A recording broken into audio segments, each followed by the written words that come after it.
Welcome to the Daily Grind, a Bluff City Media daily podcast. Stepping up to the microphone is your host, Luke Hatmaker. Grab your favorite morning brew and let's get to the show. Winnie the Pooh, Winnie the Pooh, chubby little chubby, all stuffed with fluff. He's Winnie the Pooh. I don't know if that's copyright. I might need to stop. Welcome to the Daily Grind. I am your host, Luke Hatmaker, not Winnie the Pooh. Although shout out Winnie the Pooh, he's the GOAT. It's Wednesday. God, almost said it was Tuesday, and that's not good. It's Wednesday, and we're going to talk some basketball with me and with Rusty, because that's who I got with me. How are you, brother? Are you good? I am good. Yeah, I was outside drinking my coffee, talking to my neighbor who is blind, and I've noticed that he started gaining some weight. And I was like, "Hey, man, are you okay? Everything going fine?" He's like, "Yeah, I'm having a hard time watching what I eat." Shout out to the blind folks out there. Welcome to the Daily Grind. Shout out to the blind folks. I'm working on a Braille edition of the show. It'll be premiered. Steve, you wonder if you're watching. Why? Man, I need to start keeping a notebook of all your neighbors, because you're giving me a sitcom. You're just giving me a sitcom where it's like Rusty's neighborhood, and you just have these wild neighbors, and it's awesome. Listen, come to East Memphis. Yeah. Contrary to what Stephen A. Smith said, it's a great place to live here in East Memphis. Damn right. Everyone's talking about his forehead looking like a pothole in Winchester. Like, he came in a pothole in Winchester. We'll get there. We are gonna get there, Edward. We're gonna get King Meeks, Wayno, Sane. Thank you guys for hopping in. We're gonna get there. We got a lot.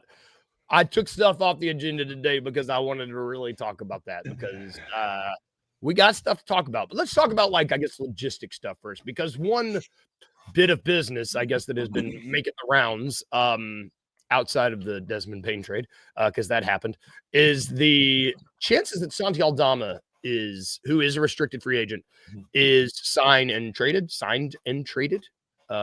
It seems increasingly likely, I should say, that is what's going to happen. I mean, especially with like the contracts we just brought in, you've got Jaren's going to need to get paid. The contracts that we're likely going to bring in, should we move one of these guys, like there's going to be some fancy footwork, because everybody's trying to stay out of those aprons, and Santi Aldama is going to be one of those casualties, particularly when there is a team like the Detroit Pistons who have kind of come out and said, "Hey, we're interested," and they've got some pieces that might fit here in Memphis. Man, it is. Look, I've always liked Santi. I've got his jersey. We know Wayno is like the biggest Santi Aldama fan. We've got the single biggest Santi Aldama fan is a premier viewer of the show. So I have just found Wayno, dreams do come true, fellas. It's just, I've been surprised with how popular he appears to have been around the league. I mean, because you mentioned the Detroit Pistons. That's who I have seen as, like, I don't want to say emerging as the the main favorites, but they're the name that I see a lot. I saw the Warriors pop up this morning as a team that might be interested, swapping Moses Moody out for him and like 3-team deals. The Pelicans have been another team that's been linked to him in the past, which, again, if we want to swap like for Herb Jones or something like that, or work out some kind of deal where we get Herb and Trey, I don't hate that either. If it's the Pistons, obviously Malik Beasley, they could do a sign and trade with him to send him our way to give us shooting. Santi's going to land somewhere in the neighborhood of like 15, 16 million a year. If that's the case, that math works for Beef Stew, bringing in some toughness in Isaiah Stewart. Yep. And oh man, Beef Stew. I would love Beef Stew on this team. It's listen, you don't. He doesn't have to be our most reliable player, and I get it. He's not like statistically the best player, but he brings an edge and an attitude that we could certainly use, and he can play alongside or play in Zach Edey's stead until he comes back. Yeah, I mean, at the end of the day, Santi's a stretch big who is fine on defense. Like Art said, he's fine. A lot of teams could talk themselves into that, especially if he's only going to be making around 16 million.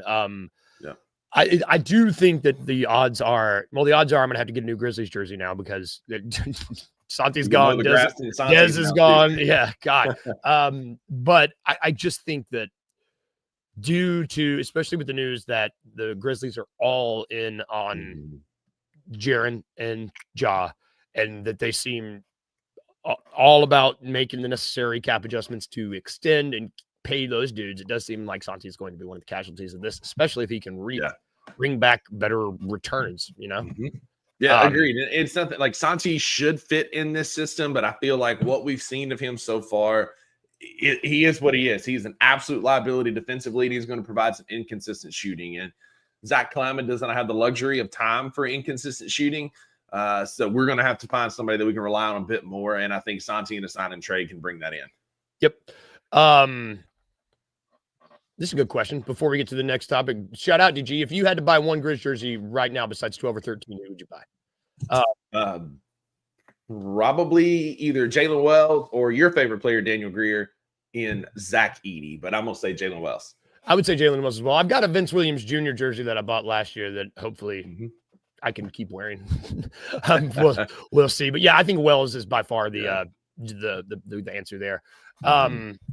If Santi, well, let's just say, assuming Santi exits, we are going to need to add a little bit more oomph, some depth to the front court.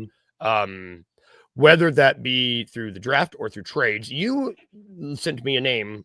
Shout out Anthony Sane, dropped on his show yesterday, and the more I've thought about it, the more it just makes sense, Luke. Yeah. Yep. So this is we're bringing it back from the ashes like the Phoenix. Would you make that trade? Naji Marshall. Shout out Zane. Like you said, drop this on a show. Like this name, Naji Marshall's always been a guy who I'm like, I like a lot. And dude is on a really affordable contract. That's the one thing. It sucks at the first page we have to go to now when there's a name. It's like, oh, spot track. It's like, let's see how much these dudes are making. But the apron has us. This apron even has us capped, us trade machine dudes, because we have to look at all this stuff. But Naji Marshall is like an interesting fit on this team, and one that I really like. He's currently, what is it, a 3-year, $27 million. He's got 1 year left of that. $9.5 million next year. 27 years old, man, fits right in this timeline. The knife, a tough, hard nose, edgy, great defender, does a lot of things well that we need. And what does Dallas need besides a new GM with Kyrie Irving being hurt? A point guard.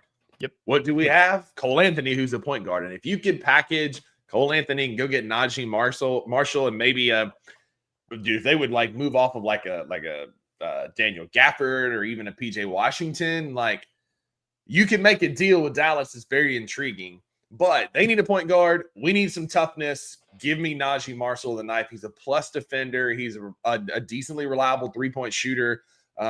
He's averaged 13 points a game last year. 3 assists. The most minutes. I mean, that's 13. He had increased minutes, saw increased production. 3-point game wasn't great, but 50% from the field. Yeah, and in the last 3 seasons, so his rookie year, he played 32 games, then 55 games, then 77, 66, and 69. A relatively dependable player, and that like a player's the best ability is availability, and that's what we need on this basketball team. So, I mean, again, Naji Marshall to me fits, and I feel like he would make sense.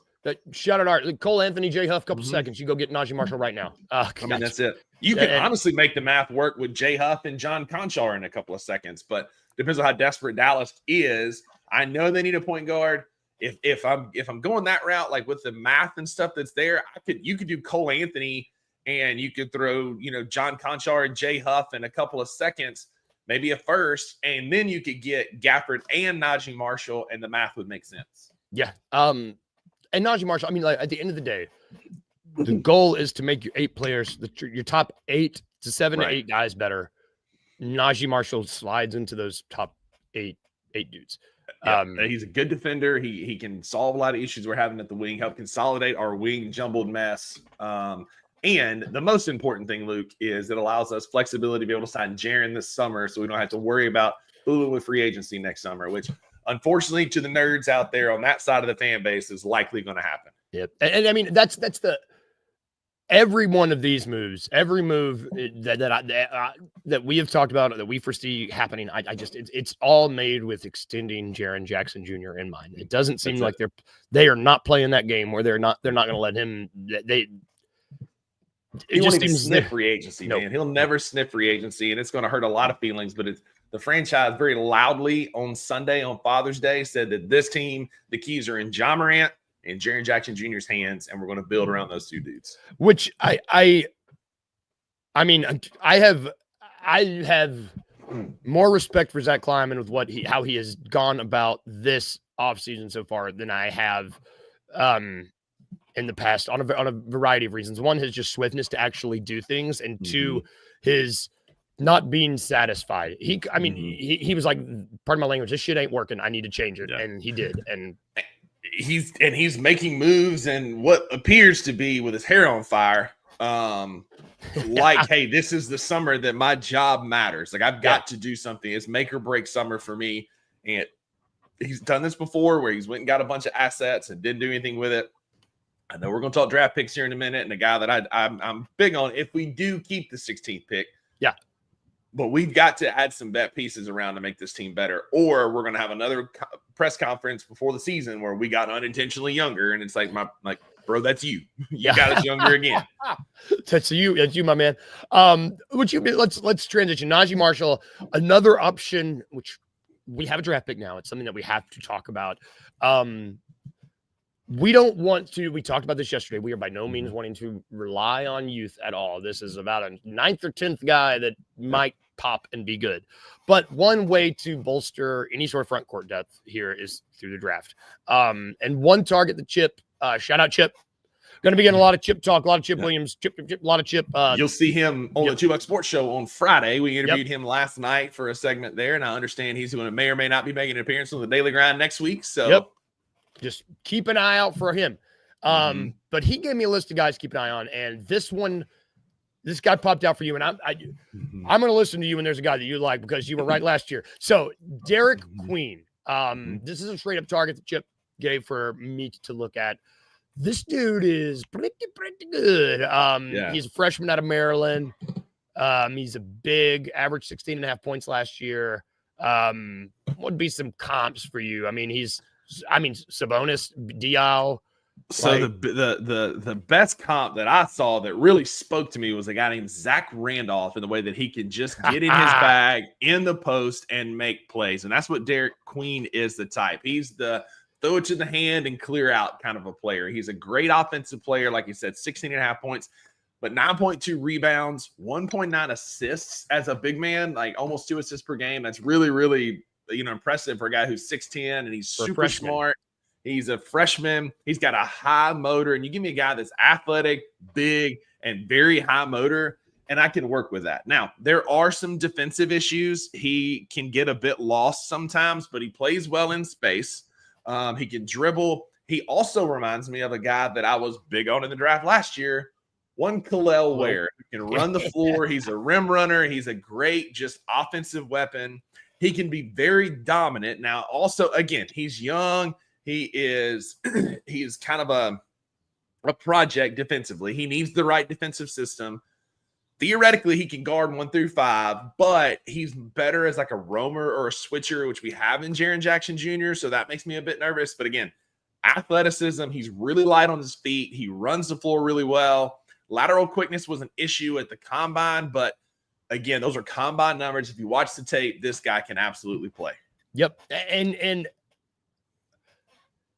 I just weird Edwards said it. Left-handed Zebo. You say those words in Memphis, and that's perks some ears. Like that's quite nice. Man, the draft is a week away. Is that right? It's a week away, and like from today. The closer that we get to that, man, it's like I'm just really excited to see what we do if we keep this pick, because there's some dudes that could help, but I think it was Wayno. Like it needs to go. Here we go. We need to go to a trade to solidify our starting wing. Again, like I said yesterday, love the picture. Let's put it back up there. That's incredible. Yeah, absolutely. Like I said yesterday, for me, the only way to keeping the pick makes sense is if we do like a 3-for-2 type swap, and we just need to fill that last roster spot, right? Like again, let's say we make a trade with Cole Anthony, Brandon Clark, and GG, whatever, and some picks, and we go to Brooklyn and we get Cam and Nick Claxton back, just throwing names out there. Or we do a similar pick and we get Sabonis and Keegan Murray, which I just want y'all to know here, all like in front of all of God and everybody, I will be insufferable if that trade happens. Just know that.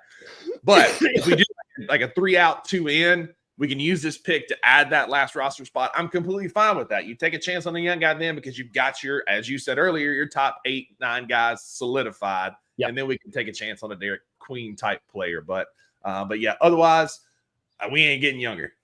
No, God, no. You want to talk about what might see a revolt in Memphis? You get a little bit younger, the city might be up in arms. Similar to we're battling Stephen A. Smith. Let us get younger, and we'll go from there. That's right. Which, before we talk about the Stephen A. Smith nonsense, let's take a quick break because I want to give it a little bit of time. So let's take a quick break. When we get back, we're going to talk Stephen A. and then we're going to draft some stuff right after this break.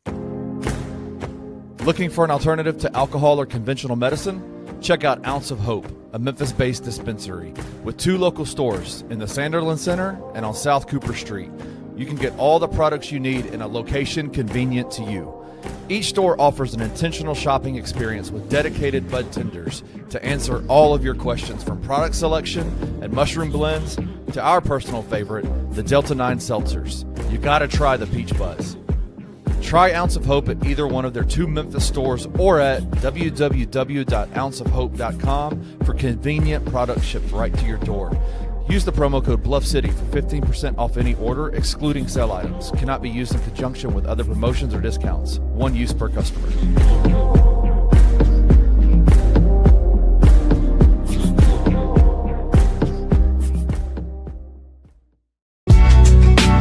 In the heart of the Highland Strip for 27 years, Trilogy Tattoo has helped tell stories for Memphians for generations. Located at 530 South Highland, Richie and his team are waiting to help you tell yours.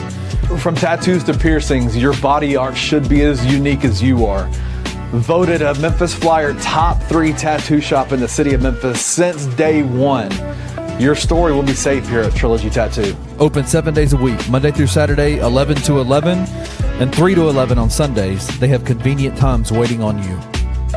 Let Trilogy Tattoo help you tell your story.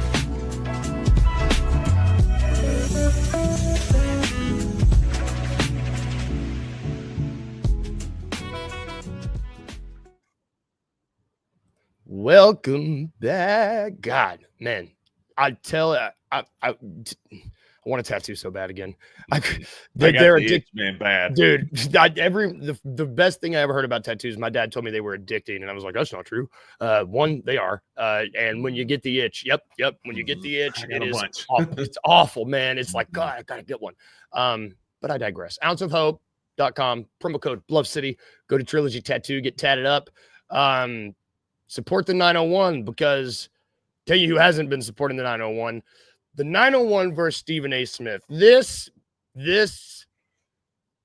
I have never seen a man who claims to be a grown professional man act the way this man does in terms of the attention that he seeks. It's just clownish, buffoonish. It's bold talk for a man built like Frog from Frog and Toad.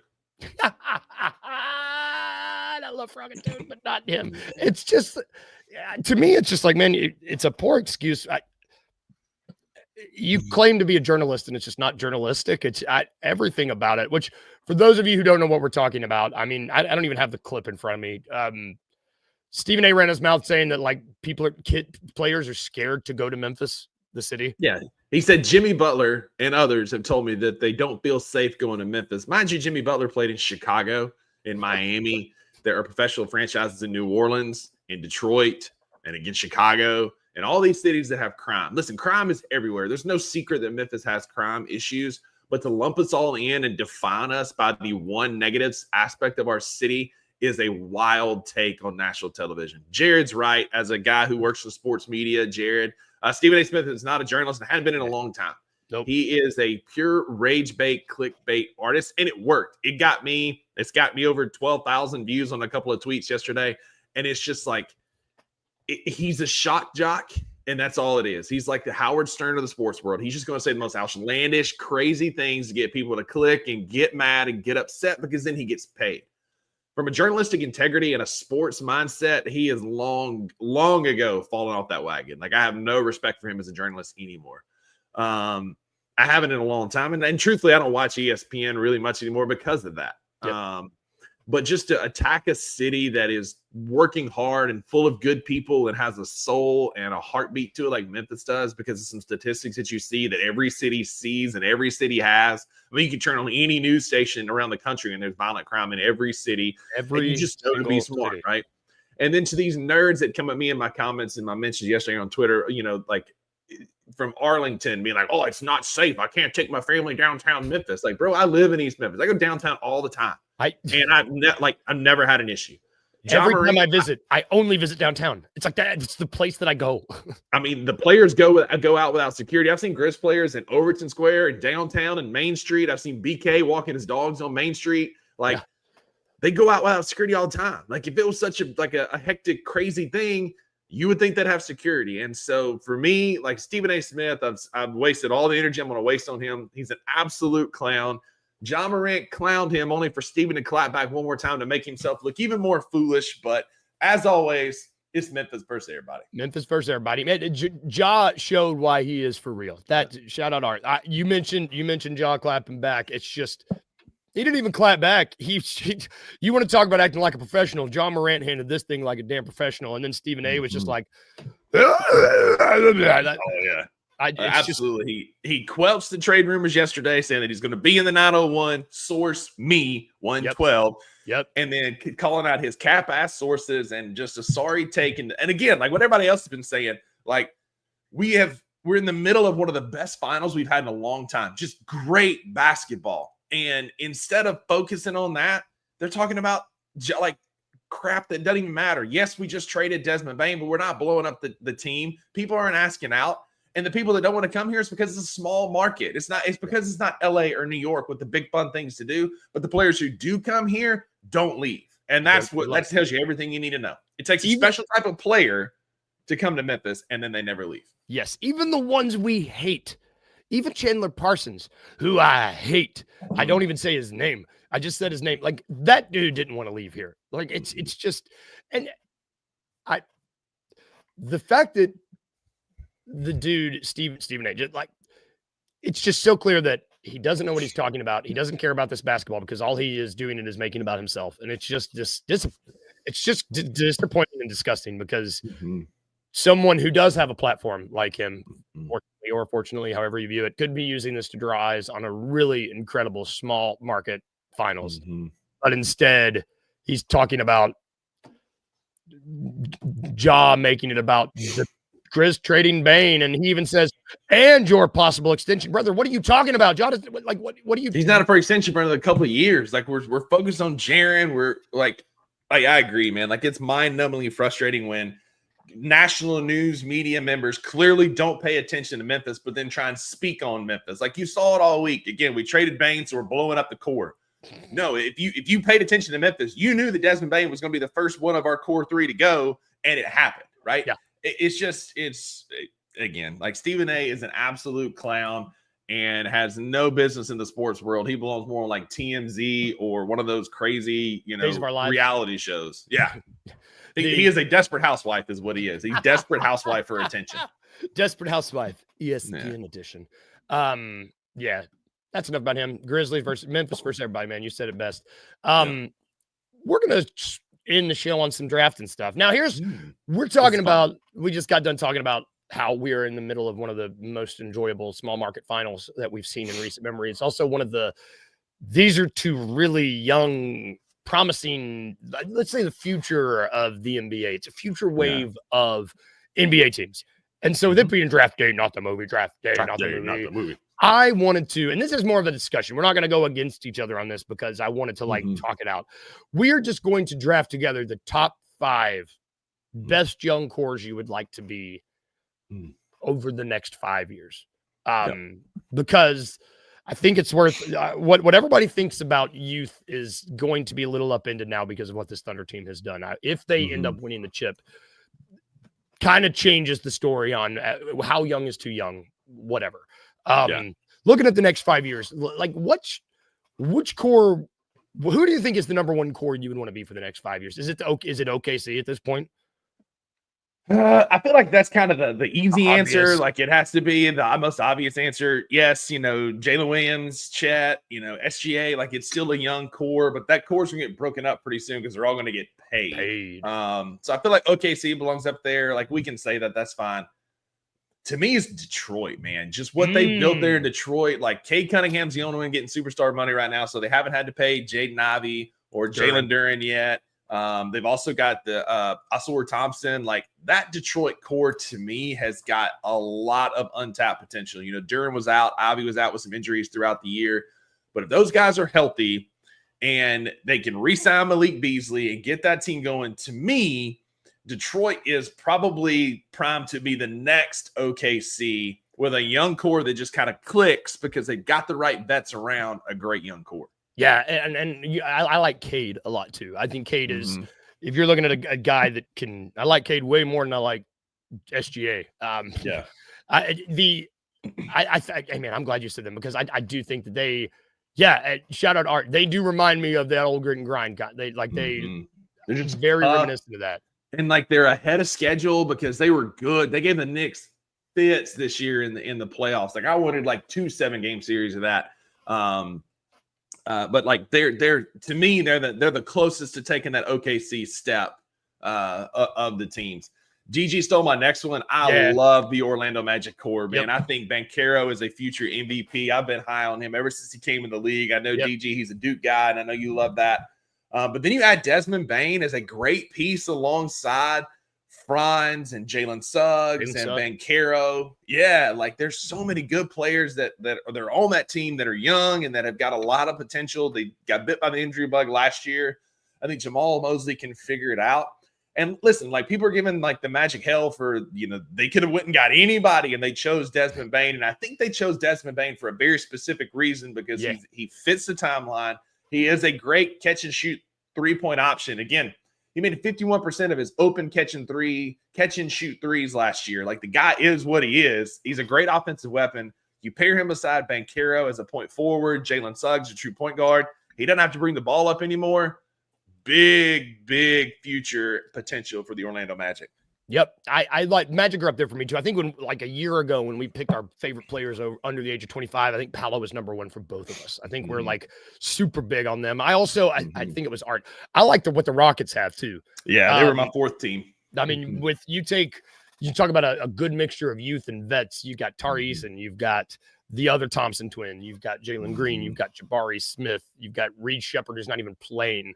You got Shingun. Like they've got a lot of pieces as well, and that's before we even mention the vets.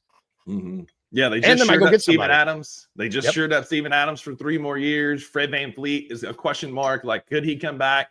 Yes, but also they could give the keys to Jalen Green and shop Fred VanVleet and see if they could get another piece. But like they're just deep on the front and back court with what they have. And Shingun and Adams are a great pairing in the post. They play really well together. I am big on the Rockets. They were my 4th team from a young core perspective, just because of, again, they're tough. You talk about a team that's very similar to the old grit and grind teams, like a team that just gets after it defensively, gets you in the mud, and can beat you in a lot of different ways.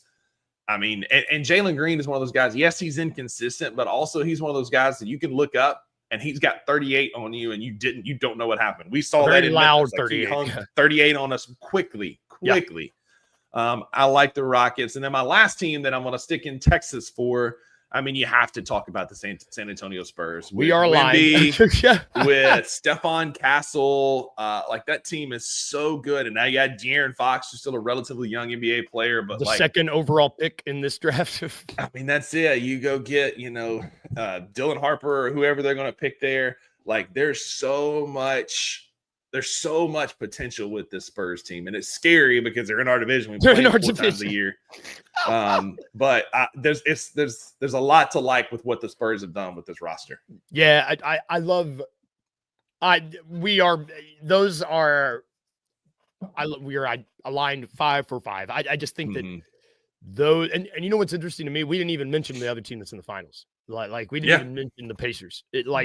This new movement of teams, like if we're talking about these 5 teams, throw in the Pacers, I'm going to throw the Grizzlies in there because that's what we do. Like this is a young wave of teams that are like, hey, might be a switch in direction of where the league's going, and I'm for it. I like watching these teams play.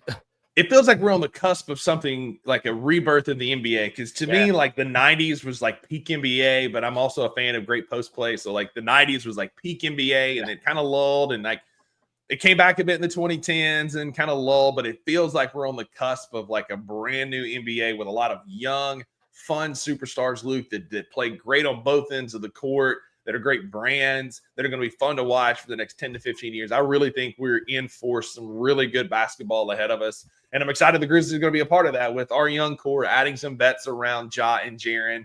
Jalen Wells, you can add him in there because he's clearly a guy for the future for us. And I'm excited to see what the Grizzlies do this offseason to keep up pace with these other young cores. Yep, and they're going to need to because pace matters and people are young and they're moving fast. And I'm excited to be able to witness it. That's it. That's going to do it for our show today, y'all. Thank you guys for tuning in. Had a good crowd today, y'all. Thank you, Art. Thank you, Kenny. Thank you, Sane. Thank you, Wayno. Thank you, Jared. I'm forgetting someone. Edward, Jalen, everybody. Thank you guys so much. Yeah. DG, Kenny, all of y'all. Thank you. Hey, real quick, schedule change for today. Sorry to interrupt, but you've got the Anthony Sane show is going from 2 p.m. this afternoon to 9:30 this morning. It's early this morning. That's going to go right into the 2 Buck Sports Show at 11, where we've got the Locked On Magic host on our show, talking Desmond Bain, talking Magic future, talking the trade.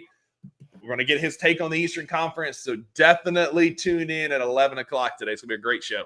Jam-packed morning this morning, y'all. Don't change that dial. People still have dials. Don't change the dial. Just stick with us this morning, and you will be covered. We'll be back tomorrow. There's a game tomorrow, right? We're going to preview the game. Yeah, I don't know what day it is. Yeah, we'll preview the game. And we'll talk more basketball. Everybody have a good day today. And if we can leave you with anything today, like we do, you know how we do around here, remember to be a little weird, just a little bit, and remember to smile. Bye, guys. Have an awesome day. We'll see you tomorrow.